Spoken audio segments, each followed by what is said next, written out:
हम भील भाई और हम सब साथ में ही रहे हैं शताब्दियों से। जो राणा कुंजा थे वो भील नहीं थे, सोलंकी राजपूत थे, इस तरह की उसको लेकर आप गर्व है, हम राजपूत हैं, भील भाई को गर्व है, वो भील है और हम भाई हैं। और ये तो इतिहास का रिकॉर्ड कहता है, तो इसमें कोई ऐसी मैंने जैसे कहा कोई कंट्रोवर्सी की बात ही नहीं है।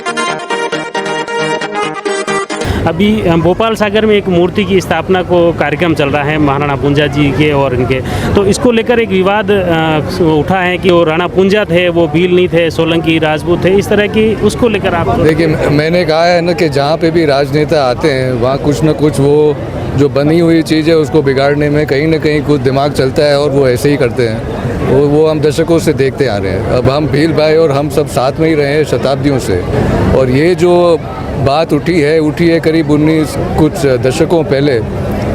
अब जो पानरवा है, क्षेत्र पानरवा जो है, वहाँ पे ज़्यादातर भील भाई रहते हैं और वहाँ पे सोलंकी राजपूत भी रहते हैं। तो उस समय जब हल्दी घाटी का युद्ध हुआ तो वो सोलंकी राजपूत भी थे, उनका नाम भी पूंजा था और भील भाई भी साथ में थे। तो आप एक तो है कि उनका नाम भी पूंजा था, तो ये जो कन्फ्यूजन शुरू किया है कि एक का नाम दूसरे पे लगाना है सही तरीके से गलत तरीके से, ये मेरे ख्याल से एक कंट्रोवर्सी होनी ही नहीं चाहिए, क्योंकि जो भील भाइयों का योगदान है वो तो सब के सामने है। तो आप ये ऐसी कंट्रोवर्सी, ऐसी बात उठाए नहीं क्यों? गर्व है, हम राजपूत हैं, भील भाई को गर्व है, वो भील है और हम भाई हैं, तो उसमें अब लड़ाई झगड़े की बात कहाँ है? इसके समाधान के लिए क्या प्रयास होने चाहिए कि जैसे सर्व समाज के लोग एक जगह बैठक के एक जाजम पे बैठ के इसका समाधान हो जाए, ऐसा कुछ? समाधान तो ठीक है, अगर बात इतनी बढ़ गई है कि अब समाधान की स्थिति पे आ गई है,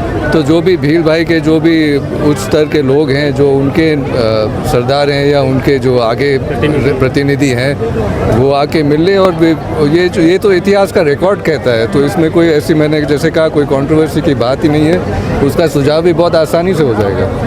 बहुत बहुत धन्यवाद। जबरदस्त न्यूज़ के साथ धन्यवाद।